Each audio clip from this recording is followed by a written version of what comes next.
This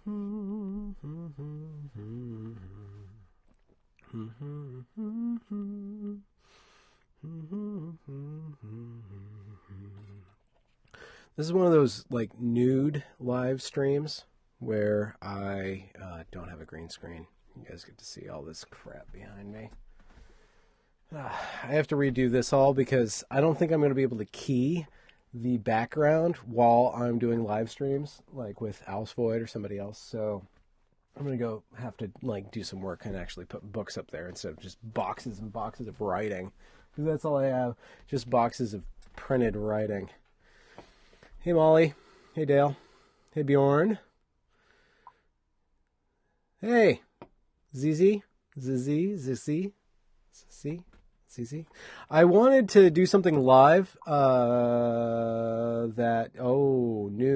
I want to do something, nude. Yeah, like naked. Like, here we go. I wanted to read this Medium article that Naima Lowe has published, and I just want to do that live, but I don't know if that's going to work live, because then I'm going to have to go back and like edit everything afterwards. Let's see, where are you? So if you guys want me to do that, I can do that, or I can just like do all the work to like put it into a like an episode, like a proper episode. That's what I should probably do, right? Put it into a proper episode. But here, like I'm just going to show you guys a video, and you guys, I'm just going to watch you guys like talk about this video that I'm going to show you. This is Naima Lowe. This is footage of Naima Lowe on the second day of protest, which is May 24th, 2017. And she interrupts, along with students, the faculty emeritus meeting. Now, at the end of the year, like sometime in late May, every year the faculty get together, and instead of like bitching at each other for what's wrong in the world and the college and trying to like fix all the things that faculty try to fix, or mess up all the things that faculty try to mess up, once a year they celebrate the emeritus, which is the people who've been there a long time, and they send them on their way with some cake. Well, little did they know that students had decided to protest for this time, and so the students came in, and this is what happened. Can I say something? Absolutely.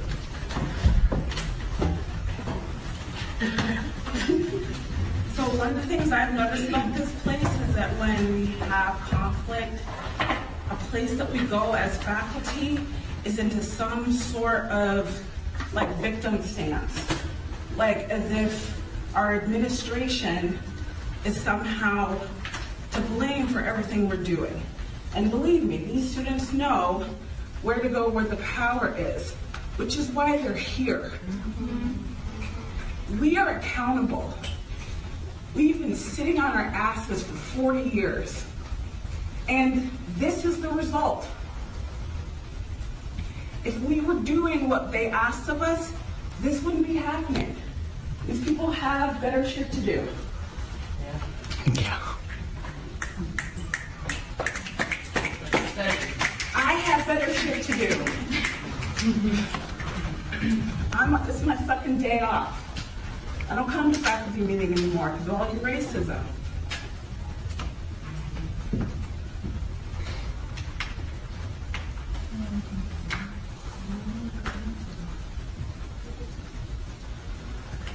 This is the first I've heard of the call to action on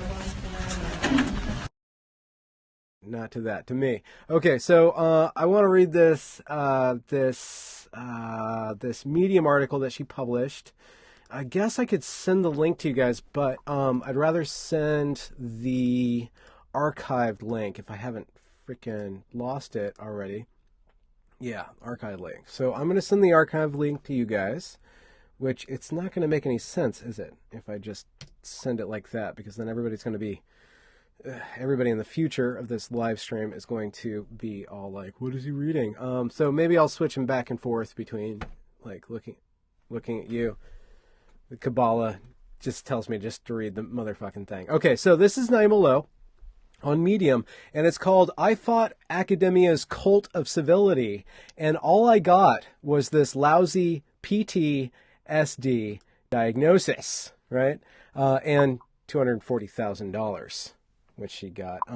Dang it, this thing is going to make little blip sounds the whole time. That's going to ruin my audio. So anyways, dear 121 followers. Now, actually, at the very bottom of this, we get to see that actually she's already gotten 1 point something thousand likes.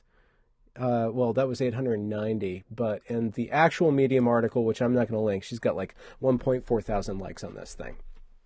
Because, like, she is the counter to Brett Weinstein. If Brett Weinstein is wrong, yes, Weinstein, like a fine wine, not Weinstein, like a slime bean. No, Weinstein. If Weinstein is wrong, then Naima Lowe has to be right, right?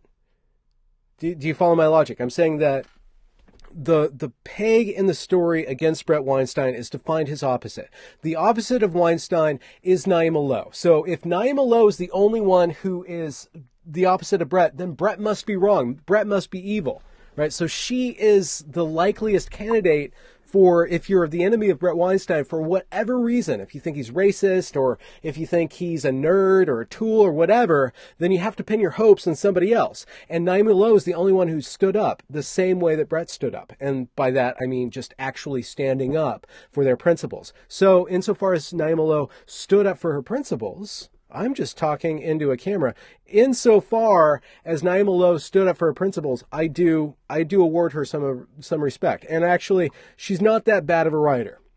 As far as writers go, she has the least amount of like errors, at least from what I've seen emerge from Evergreen, of anybody else. So, okay, so let's read this. Let's read this, the opening statement right here. So, dear 121 followers, I am finally publishing this story about my experience leaving Evergreen State College in 2017. I've been anxiously revising for months, trying to find a way to avoid the inevitable trolling and backlash that publishing this might provoke. Now, publishing this might provoke. So she brings up the trolls, right? She brings up the intimation that she's going to be attacked for this. There's going to be backlash and she's going to suffer even more because that is a linchpin of her entire narrative, that she alone and people like her suffer more than anybody else. And that is what legitimizes her pain, is what legitimizes her incivility, let's call it, because this is about civility. Hopefully, the catharsis of telling my story will outweigh the obnoxiousness of dealing with the trolls. If you like, please give some claps and comments. Now, over here, you see that I have been personally blocked from the follow. Don't worry about it. All you have to do is log out of frickin', what's it called, Medium, and then you get to see the article. But I already archived it, as you guys can see. And I'll post that again in the chat so you guys can read along. Okay. And then she's got a quote from Audre Lorde. I speak out of direct and particular anger at an academic conference.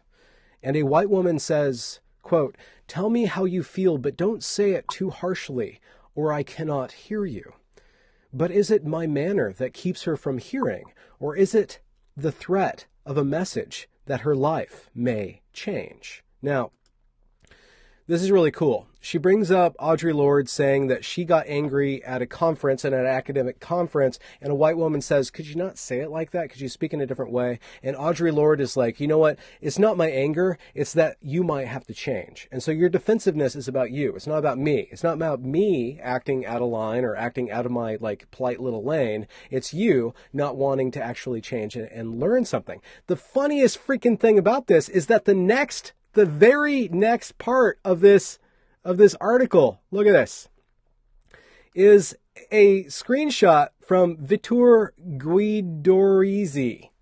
And it says, I hope you get F-ing Lynch, you fat piece of N-word S-H-I-T. Not only you're pathetic enough to act like a complete unprofessional monkey, video link, you even play the victim card. I hope common sense comes back to Evergreen and you get fired. Can't wait to see you working, if you're capable, at McDonald's, living in a S-H-I-T hole. Your degrees are completely useless and soon you will be discarded from society.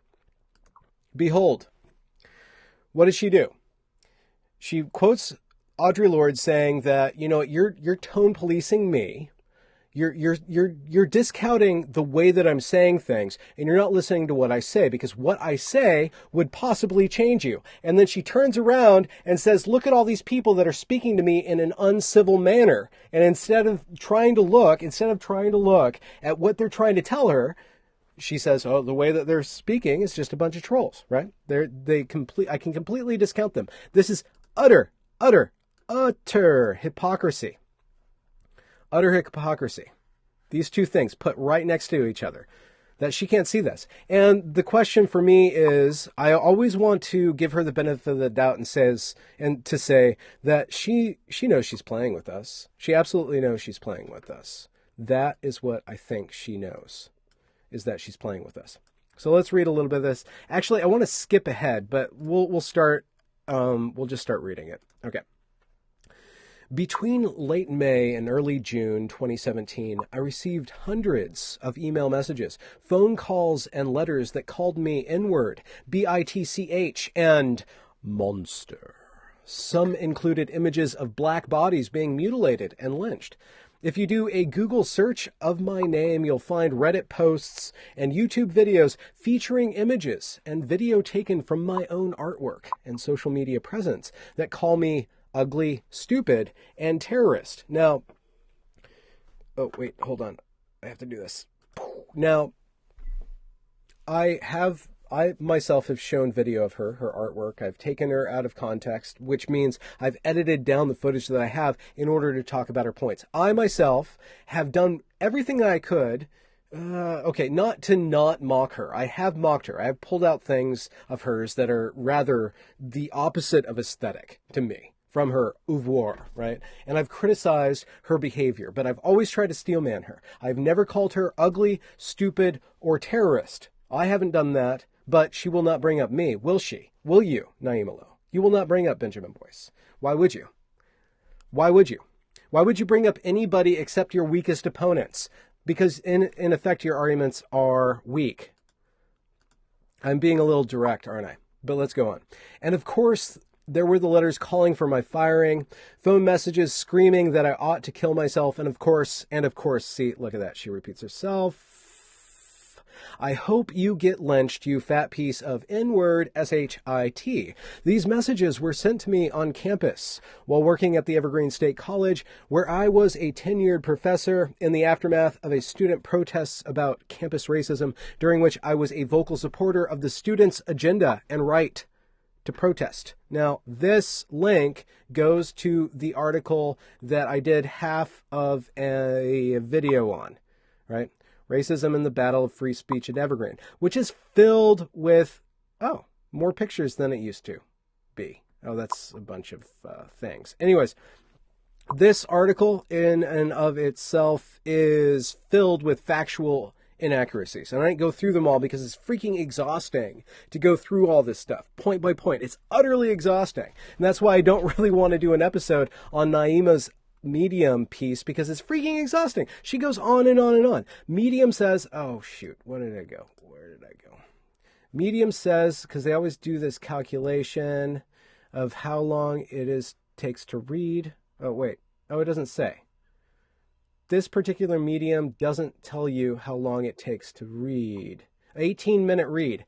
It takes me 2 minutes. A 2-minute read, according to their calculations, takes me about 20 minutes to read. So 20 times 18 is a lot of minutes. More minutes than either of us can handle. That's why I do so much editing. But anyways, so what they do, her and Zoltan Grossman and all the people that want to forward this narrative, they're incredibly vague when it comes to the actual point of the protests. They don't tell what the protests were actually about. They say that there's systemic problems with everybody in the college, and then they blather on. They bloviate. Been waiting to use that word. And if you guys have any excellent words that you want me to use, please just tell me the words that I can fit into a sentence. But bloviate on and on and on, because you are swamped in being able to wrestle against them. So for the first part of this article, she talks about free speech, social justice warriors. She talks about how she saw somebody. She saw somebody with white power signs on their shirt rifling through her trash, and the police didn't respond to somebody rifling through her trash, and how that was really offensive to her, how she felt under threat because somebody that she perceived having white power signs on their shirt wasn't like, she saw them and the police didn't respond in the way that she wanted them to respond. And one of the things that goes through this entire article is that people don't act like she wants them to act, and she refuses to act like how people want her to act. Right? So she receives criticism for her actions, and she's criticizing other people's actions, but she won't change her position. She will not change her position. And actually, at the end of this, she reveals why she won't change that. Anyway, so she goes on, like how the college didn't respond to all the threats she got, and how Milo Yiannopoulos like did a story on her, and she got 75 messages within a 24-hour period, all of them more vile and demeaning than the last, and then a bunch of bad words and blah blah blah.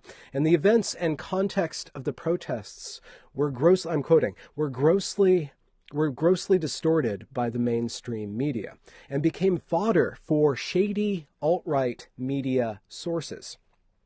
Faculty, staff, and students who took part in the protests and or campus sanctioned equity initiatives were doxxed and threatened. Here, you guys can watch this along with me. Students' protest tactics were broadly characterized as violent, while many of us who were on campus during the events witnessed actions that were provocative and bold, but never included threats of physical harm. Maybe that's true, but it's not true. I myself have video evidence of Jamil and his Bat Gang. And by the way, Jamil was a student of Naima Lowe's, and Jamil repeats her rhetoric. Jamil takes his teacher's mode of discourse and uses that to forward his own agenda. And that might work for Jamil. And this might work for Naima Lowe. It just might work for her. She got $240,000 to act like this, right? Jamil might be able to turn this into some way of becoming a public figure, make money, basically calling out white people. Because you know what? White people will pay for you to call them out, especially if you're of another race. There's a fetish community that's well-moneyed, or at least at this time, very well-moneyed. So it might work for Naima to a certain extent. It might work for Jamil even more, but by and large, most of the people who take up this ideology, who take up this equity, power dynamic, cultural Marxist ideology, this incivil ideology will be cast aside. They will be plowed over, and they will either have to become complete losers in the game or reform their ways and spend a lot of years recovering from this ideology that overtook them. So they're either losers or they're going to have to let go of this stuff. Very few of them are going to win doing this. To continue, I keep on, listen guys, this live stream, I'm not really good at this. I keep on like talking into the camera when I should be reading, and then I read when I should be like showing you guys what I'm reading. So maybe I should just stick it to the camera so you guys can see me and the light outside and all my writing and all that stuff. Let's continue. So she's saying that the student protest tactics were broadly characterized as violence, but she saw actions that were provocative, bold, but never included threats of physical harm. And I was trying to say that there was Jamil's gang actually physically assaulted a student who was writing on the chalk, "We want class, not my Evergreen. Critical discourse for the win. Civil discourse for the win." Like people who were chalking pro scholarship propaganda on the freaking bricks of Red Square at Evergreen. The irony is not lost on me. Red Square, whatever. Those were the ones who were assaulted. Actually, Jamil's gang were the only perpetrators of assault upon campus the entire year. There was no other assaults, and I heard that from somebody who worked in the police office. So I don't have the actual documents. Maybe somebody tore a sign up, but that was the only physical altercation that happened, which was perpetrated by Jamil, who was the head of the protest. So even though she's casting this, saying that students' protests were broadly characterized as violence, but we just saw bold and provocative maneuvers, which never included threats of violence, is a lie. It's a total lie. I can totally disprove that. To continue, she witnessed students speaking stridently, loudly, and firmly about their grievances. And yes, some were yelling and swearing. There were also students working to craft the demands with the administration and student newspaper, students offering water, snacks, blah, blah, blah, blah, blah. She talks up the entire thing. She talks up as she's trying to portray the protest as something that was justified, and that there was a lot of things that were left out of the depiction. And it's true. It's true. There were people walking around and giving water to other people, but they were specifically giving water to one race of people. And they were telling another race of people to go fetch the water. And I have to say this, I am working on the documentary. I figured out how to do it. I'm putting it together. It's going to be freaking messy as hell. And it's not going to be like a Netflix documentary. And it's going to be long. It's actually going to be a mini-series because I really want to tell the whole story. This goes way beyond Day of Absence, Day of Presence, Brett Weinstein, Naima Lowe, George Bridges. I really want to tell the story of how this stuff happened and go piece by piece. So it's going to be, it's not going to be like a hit or anything like that, but I am working on it. And you can go, I'll show you exactly how the students acted, for better and for worse. They were not a complete, they weren't a violent mob, but they were everything short of violence. I was speaking to somebody one-on-one about the protests and their view of the protests. And they said from their perspective that the way that the protesters were acting were like young animals that are just playing in order to learn how to kill. Like, so there wasn't actual violence, but there was everything except violence. It was like two wolves, two pups, like battling against each other. They were figuring out. And you can actually see this in real time when I post the documentary with all the video. I'm just going to condense it, but it's all going to be there.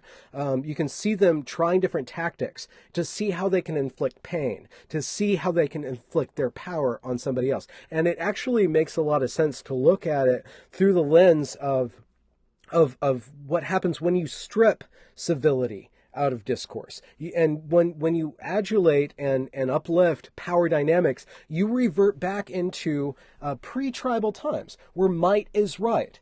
And Naima Lowe, to get to the end of her essay eventually, basically says, excuses all civility for herself. And maybe I should skip ahead of that.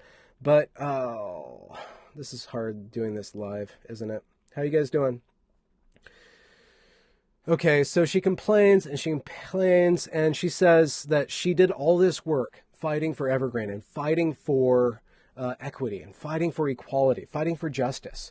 And she says, some faculty, thankfully not the majority, are irrevocably tied to the idea that they should be allowed to ignore those best practices of becoming a student-ready college, quote-unquote, which has to do with cultural competency, quote-unquote, or deferring the teaching role from somebody who is actually a professor into somebody who is a camp counselor or somebody who is a servant, right? So the professor and all the expertise that goes into the academic project. What is the academy there for? It's not to make you a master that has skills in the real world. It's to make you feel like royalty for the 4 years that you're there. And becoming a student-ready college, all this inclusive excellence stuff, all this equity and inclusion stuff, this is all, and all this student life stuff and all this stuff that's focused on all these different code words for are reduced into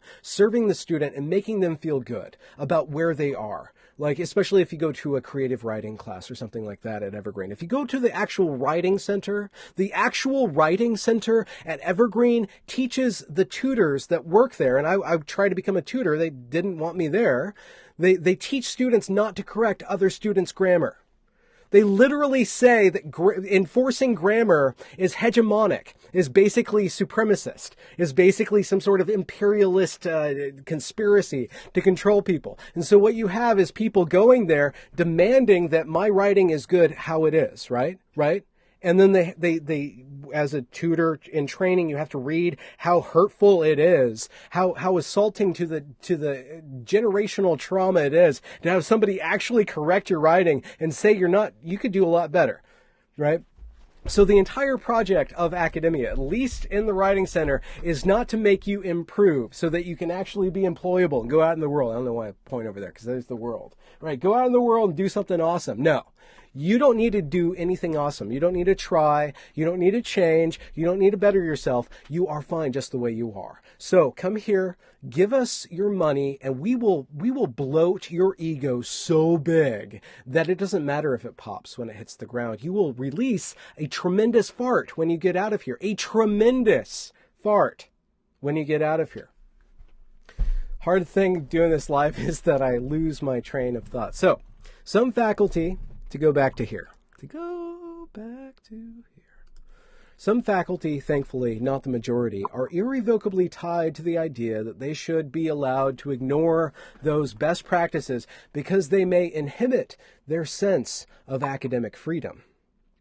The assumption that faculty always know what's best for students is based in academic elitism, entitlement, and an unconscious bias among Evergreen's mostly white, she says white 23 times, mostly white faculty.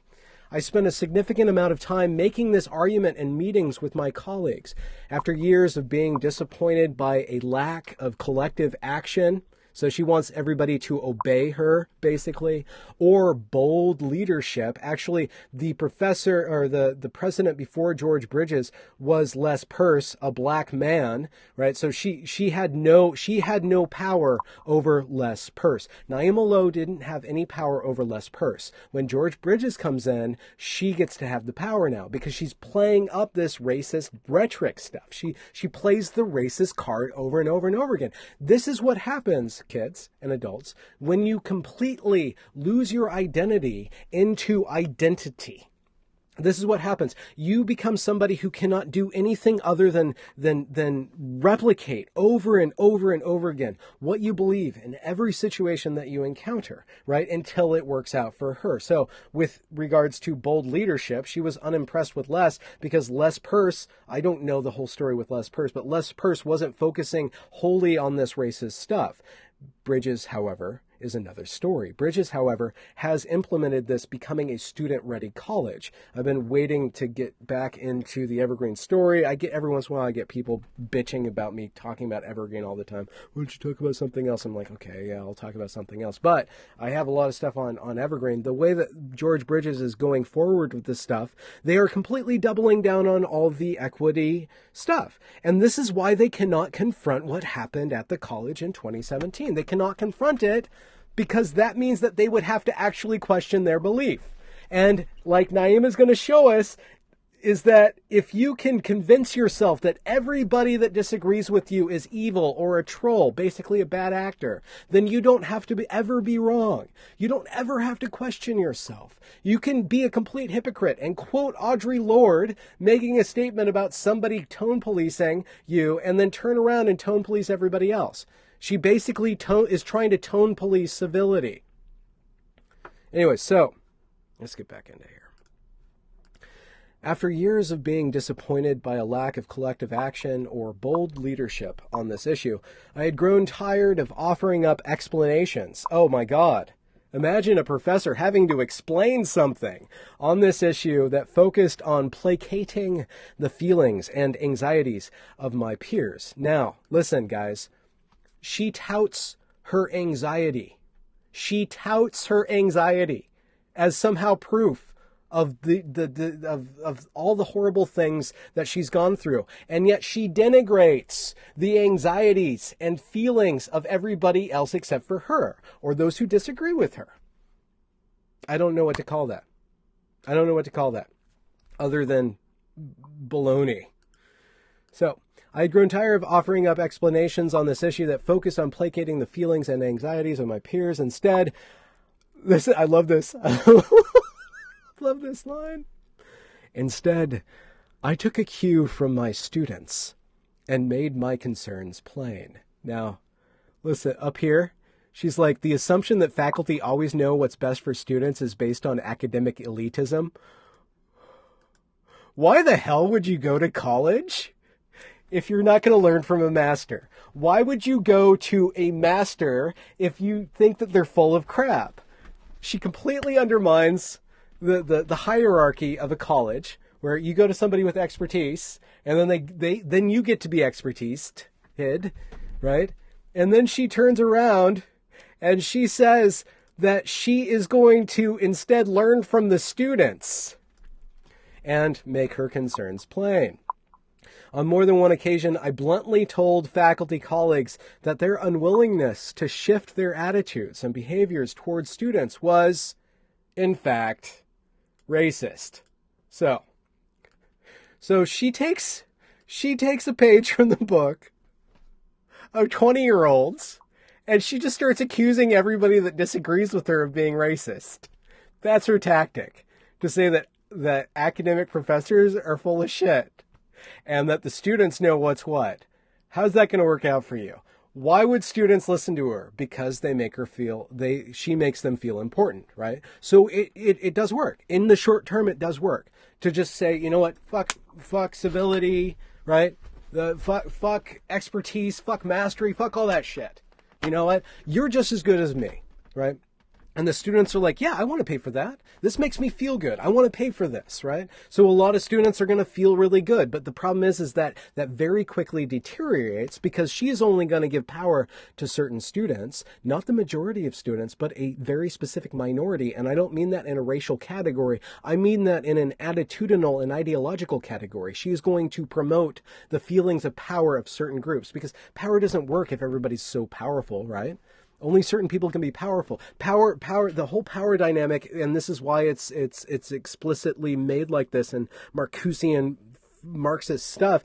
Power is defined in relationship to that which has no power, right? If everybody's as powerful as everybody else, then nobody has any actual agency. Everybody's normal, right? It's like did you guys ever watch that Heroes TV show that had a strong start and then some writer strike happened and it went downhill really quick? Well, Heroes is just, again, it's just like the superhero thing, right? And everybody's got like a certain special power.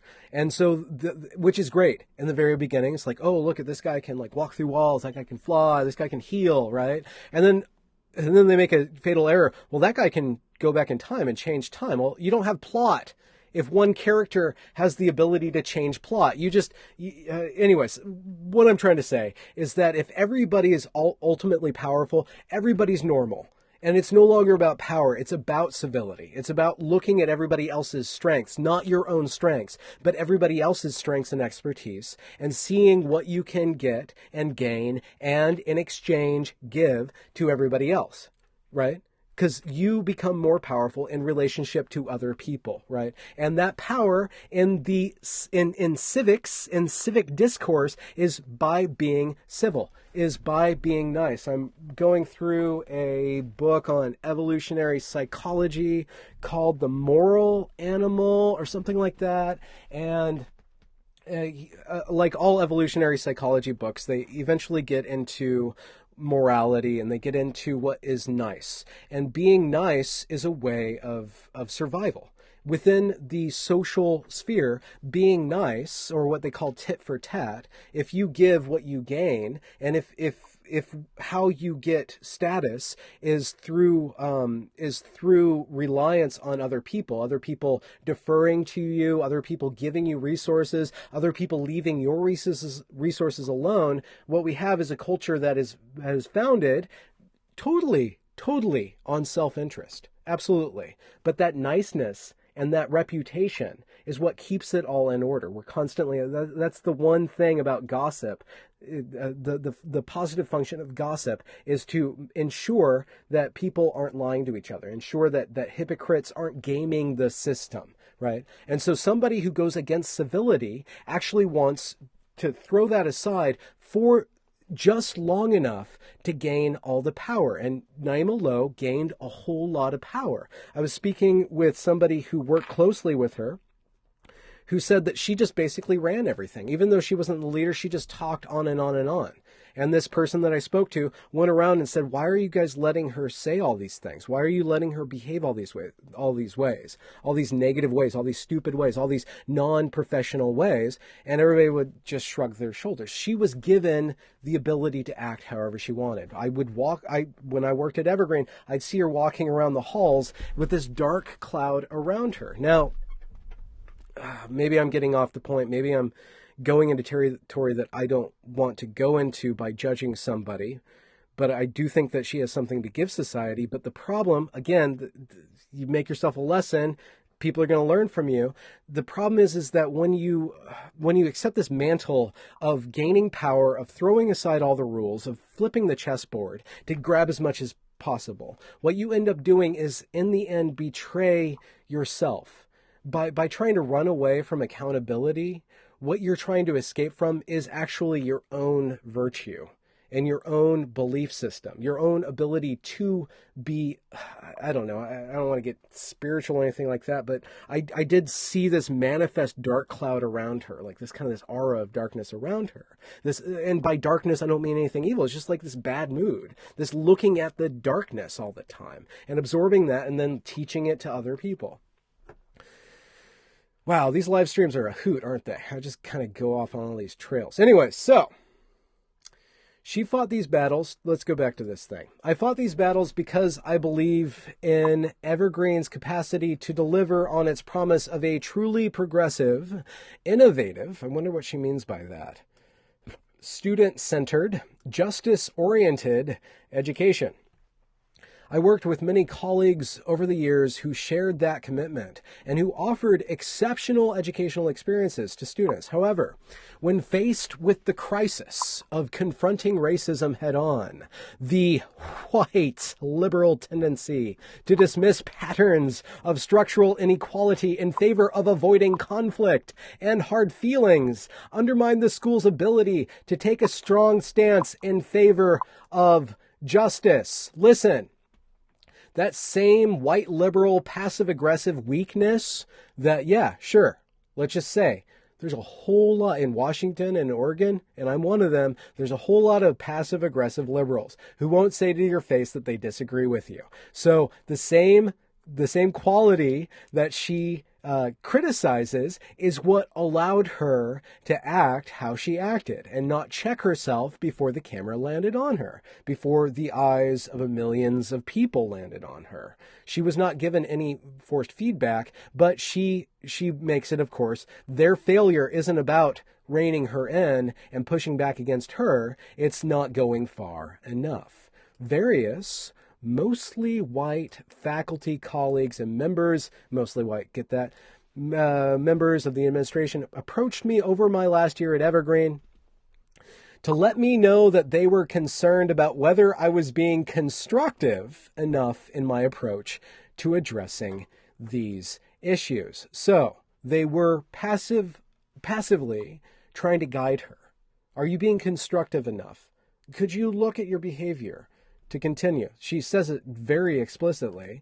They told me that I was alienating people, that I was doing a disservice to my own cause, and that I was making people feel uncomfortable and unwelcome in discussions. So they directly told her, probably not strong enough, but they directly told her that she was alienating people, doing damage to her cause, and making people feel uncomfortable, right? As a professor, what is your job? Is it to make people feel comfortable? No, it's not. Absolutely. That whole comfort thing, sure. Okay, let's be uncomfortable. Let's be uncomfortable together. I'm uncomfortable, you're uncomfortable. That doesn't make you right. Being pleasured is not like a sign of truth. Pleasure is not a sign of truth. Comfort is not a sign of truth. Fine. But what is truth then? What is truth then? They told me to temper my anger so that they could hear what I had to say. Just a few months before the student protest, I report, okay, and then she talks about the guy with the weird thing on his head. Let's scroll ahead. Let me take a drink of beer. I am furious that students standing against racism were characterized as thugs. Oh, wait, hold on. Oh, here we go. This is the point. Okay. As far as I can tell, my major sin, the one that made me a target, and the one that made me unworthy of protection by the administration, is that I stood in solidarity with students. So it's not the way that she stood, it's that she stood at all.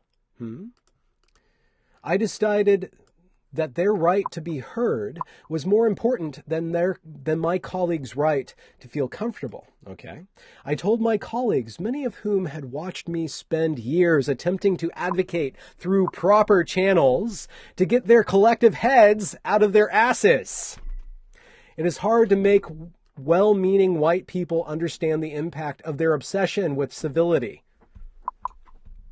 And yet, this is all based on her feeling so bad about being treated uncivilly, right? Like, seriously, how can you not connect the dots? The dots are so close together. They're like overlapping and she still can't connect them. What the hell? When people are most upset about the way that black people demand justice. Okay, now this is this is disgusting. That black people, now she's a representative of black people. Is she really the representative of black people? That's stepping a little out of line. Demand justice, when people are most upset about the way that black people demand justice, then they are about the absence of justice in the first place. What absence? What absence? What absence of justice? Every time that anybody who's pro-protester tries to explain exactly what happened at the protest, they say nothing specific ever. And every specified event that they have specified, and they stopped specifying, every specified event turned out to not be the way, to not actually support their case. They have nothing to support their case. This is all accusation. This is all hashtag believe riotous people. That's all this is. Sorry. Get distracted. When people are more upset about the way that black people demand justice than they are about the absence of justice in the first place, they are upholding a racist value system. Oh, and okay, they always do this. They always quote Martin Luther King whenever they can. It is easy to buy into the narrative that the disruptive anger of protests against racism invite or enable racism. So now reaping what you sow is a narrative. It's really easy to buy into the narrative that if you treat people bad, people are going to treat you bad. I guess, in a sense, the golden rule is a narrative, right? I kind of buy into that. I kind of think that Western civilization, insofar as it's gotten anywhere, has gotten somewhere because it's bought into that. People of color aren't free of this. Plenty of us have internalized the idea that we're more accepted if we're easier to digest. So, basically, if you're rational, you're a sellout. So basically, Coleman Hughes, Thomas Sowell, Glenn Lowry, they're sellouts because they're not irate standing on the street, right? I mean, there's the bigotry of low expectations, and then there's the bigotry of not wanting your own people to succeed in the world, right? And to excuse all riotous behavior. I'm sorry to make it racist. Let's just talk about the Democrats and that whole thing, the whole spate of incivility and promotion of incivility that's going on the Democrats. You know what? The Democrats, the strongest thing that progressives, that leftists have to stand on is that chaos can be subdued by a gentlemanly agreement, that we can excuse self-interest insofar as we can agree that there can be a mediator, like some sort of commune, some sort of like the subscription that we pay into where everybody is equal, right? The only way that utopia can ever possibly exist is through a sort of civility, right? And so when the Democrats, when the left goes after civility, they are cutting out the pillar of what makes progress work, what makes progress speak to everybody, is that, you know what, if you're civil, everybody else will be civil. And you can try and struggle, but at least you're not going to be shat on and kicked when you're down. At least we're not going to do that, right? So it astounds me. To continue. to continue. Live stream. Circular, not reason, I hope, but at least chatteriness. For the past year, I've remained quiet about my experience for fear of further backlash, but also for fear of being characterized as the stereotypical angry black woman. Who... I'm really sorry, but she is now the very definition of that. But I'll let her say that. I'm getting in the way of her words. However, I've recently decided to let go of that fear because I am angry. In fact, I'm furious. I am furious that students standing against racism were characterized as thugs. If you walk around with batons, you're going to be thought of as a thug. Jeez. I am furious that so many of my colleagues working towards equity on campus were targeted and that several have left the school. That might be a fair point. This is going to get dizzy if I try to do this. I am furious that there are staff of color on campus still experiencing the fallout from the disaster. Yes, there are. I myself am not furious about that, but I wish people that had nothing to do with this equity baloney were not the ones affected, and they are the ones affected, right? The people who embrace the equity stuff, they're throwing symposiums. They redid the day of absence, basically. Did you guys know about this? They redid the day of absence and they turned it into orientation. That's what they actually did, where you get to learn about how evil your whiteness is, where you actually get to learn. They actually had a class about caucusing, right? Which means segregating yourself according to race. They actually did that at Evergreen this year. They're going forward with this equity stuff. Everybody that's buying into this equity stuff is being rewarded, insofar as you're going to be rewarded. Everybody that's not is being pushed to the side. Those are the ones who are being marginalized, and those are the ones who see the balance of the board and that are leaving in droves. They're actually leaving in droves. Let's go back here. I am furious that misinformation has damaged the morale of those at Evergreen who are working to support students of color. I am furious that I had to leave my job and practically remain in hiding. Practically remain in hiding? What does that mean? For the past year, in order to regain a sense of safety. I am furious that this pattern of valuing civility over dissent.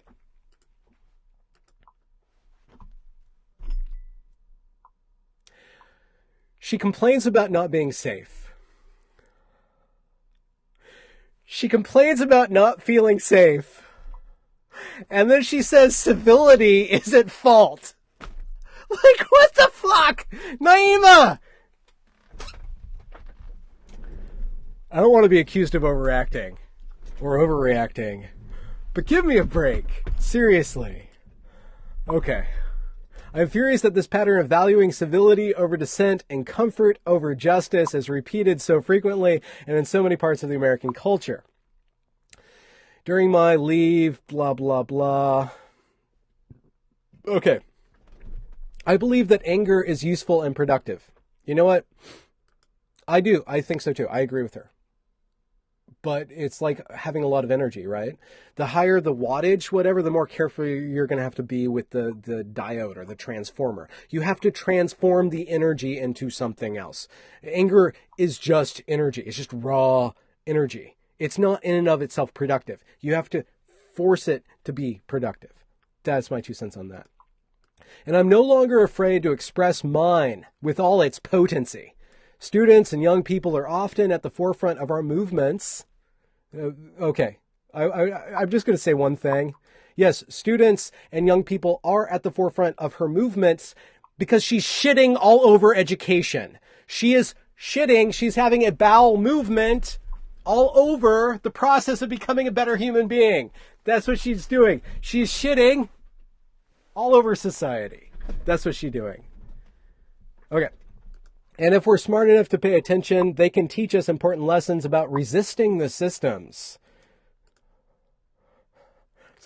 That demand our complacency and compliance. Resisting the systems that make her the shape that she is.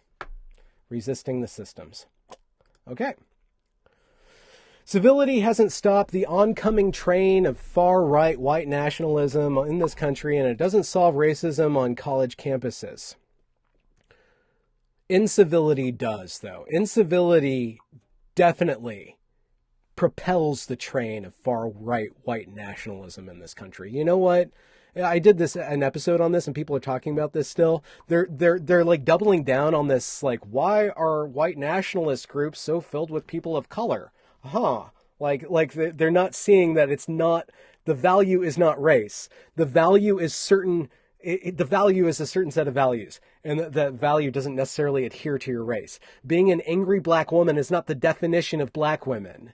And anybody who wants to prove that black women should be as angry as possible and should be nothing else and should be allowed to act however they want is actually doing a disservice to black women. Black women there's some very amazing people of all different races. I'm sorry to make this racial. I hate this whole thing. I hate it. Resisting the systems. Live streams. Like, I'm always, I have to be really careful. I'm going to just say things and then, like, it's going to come back to haunt me. To continue, civility hasn't stopped the oncoming train of far-right white nationalism in this country. Doesn't solve racism on college campuses. Incivility is racism. Racism is incivil. Civility is letting go of racism. Civility is recognizing the individual in every individual, first and foremost. Recognizing that human being in every individual. That is the basis, the foundation of society, of civilization. And working together. Yes, admitting that there's self-interest in there, for sure. Absolutely. But pitting that self-interest into a productive thing that makes everybody more and more rich. Anyways, civility. Oh, I love this part. Civility, the concept, is totally subjective, based on the values of those in power, and is consistently weaponized against women, people of color, young people, queers, and other marginalized within public discourse. I lost my willingness to adhere to this arbitrary standard of behavior with people who should know better. That sentence, look at that. I lost my willingness to adhere to this arbitrary standard. She violated the principles of discourse, and so a flood of hate came her way. She stepped out of the protections of polite society by being impolite, right? She lost her willingness to adhere to this arbitrary standard that kept her safe. And then she has the gall to say that other people should know better. I'm grateful for the opportunity to learn with and from Evergreen student protesters, and for the opportunity to let go of my lifelong dream of being a professor. This is the best news of the whole thing. For years, I thought that academia's illusion of comfort was illusion of comfort. See, I'm doing what she told me not to do. I'm sorry. Naima Lowe. Illusion of comfort. It's not an illusion. I'm saying it's not an illusion. You're very comfortable. I'm grateful to have gotten free of that lie before it rotted me from the inside out. Here's the tragic part, that she doesn't recognize what's rotting her from the inside out. Incivility is rotting her from the inside out. That's what's actually rotting somebody from the inside out, is when you let go of seeing the individual, when you embrace this whole power dynamic, when you constantly go out and say, you know, my life's goal is to hate a certain group of people. That is my life's goal. And you know what? That institution that they let me into and I benefited from, you know what? That's horrible too. All those strictures, all those resources that she was given, all those students' minds that were given to her. And what did she do with them? What she did with them, the seed behind her action is what is rotting her inside out. So it's tragic. It's truly, truly tragic. And then she goes on and says how much she cried. This is almost done, guys. I'm just going to read this last part, and then we'll check out the comments for a bit. I cried a lot through this process, trying to understand where I'd gone wrong. And apparently trying to, maybe the tragedy is that she doesn't see it and she can't get around it. Maybe there's some sort of tragic flaw in her that disallows her from seeing the source of her problems, seeing who her worst enemy is, seeing how her actions might have led her to the state that she's in. And instead of doing that, she's erected this justification. And actually, she erected this a long time ago, and she taught this to a lot of people at Evergreen.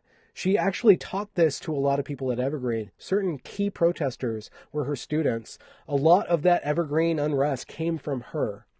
And so in a sense, she's why, in a certain sense, she had a big part in why Evergreen's going the direction that it's going now. She got a huge payout to leave. Let's finish this up. I cried a lot through this process, trying to understand where I'd gone wrong and how I ended up so alienated from an institution that I'd committed myself to for almost a decade. The institution itself, just a few paragraphs above, tried to tell her that you're alienating it from her. Once, while crying, I told my mother that I felt stupid for not knowing better than to fight like this. So she went to Mom, and her mom told her, Naima, it is not stupid to care. You're not capable of seeing something that's wrong. Wait, what? You're not capable of seeing something that's wrong and not caring that it's wrong, except that she's completely wrong. I love you for that, but you've got to care about yourself too. So get out of there before that place kills you. Get out of your head before it kills you. Another time, while crying, I told my father that it was hard not to see all of the harassment I was receiving as my own fault. Here we go. Moment of truth. Moment of truth. Is she going to see it? Is her dad going to say, you know what? It's time to face facts, dear. This is what her dad says. He told me, Naima, of course this is your fault. Because you had the audacity to spend the last 38 years of your life growing into yourself. So, there's nothing wrong with you. There's only something wrong with the world. You've only become more and more yourself. You live in a world that could barely handle you when you were 3 feet tall, and now you go being 10 feet wide and still not done growing. Sorry, tall. 10 feet tall and still not done growing. Fuck your civility. My mama and daddy love me. Wow. Wow. Screw your polite society. My parents and everybody who loves me will be polite to me. So screw off, world. I'll be fine. Okay, so okay. Jeez. I probably did everything that she wanted me to do. I'm probably totally playing into her hand, right? By reading that, by taking such a harsh critical value against that. Listen, how long have we been streaming? How long? It doesn't tell me on here. I told you 18-minute read. I don't even try to, for an hour. So that's not bad. 18-minute read, an hour.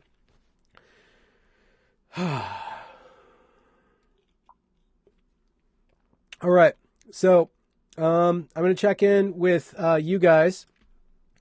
You guys tell me what you think, and we'll do this really janky thing where I read your comments from 3 minutes ago, and then I speak 3 minutes in the future, and I come in the middle not knowing what you guys are doing. Yukon Bear says, I will drive to Washington State to talk with Benjamin and Benjamin.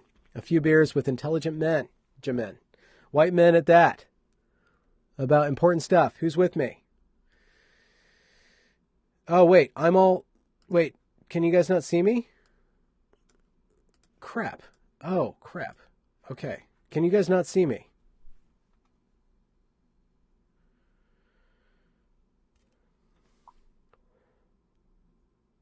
Ben is back on here. You know what? Now, here's the awkward part, where I think I'm having, technical problems, but I have no idea what's going on because we're 3 minutes in the back future or something like that. So I guess I have to ramble. I am working on the Evergreen video. I think it's going to be 5 episodes, 5-hour-long episodes, I think. I'm going to start with the first day of protest and I'm going to start with the 2 weeks leading up to the protests and the first week of protests. And then we're going to go to the second day of protests and we're going to talk about the whole year of protests. And then we're going to talk about the backlash and the teachers. And then we're going to try to talk about the institution and the wider cultural context. And this is going to take me a while. And the thing is about YouTube, I feel like I have to be producing content every other day. And I don't want to complain. I'm not complaining at all. I love doing this work. I absolutely love doing this work. I have to figure out how to balance like the content, like this content now, the now content with like the bigger project and like give birth to the bigger thing while I'm pooping out little babies all the time. Wait.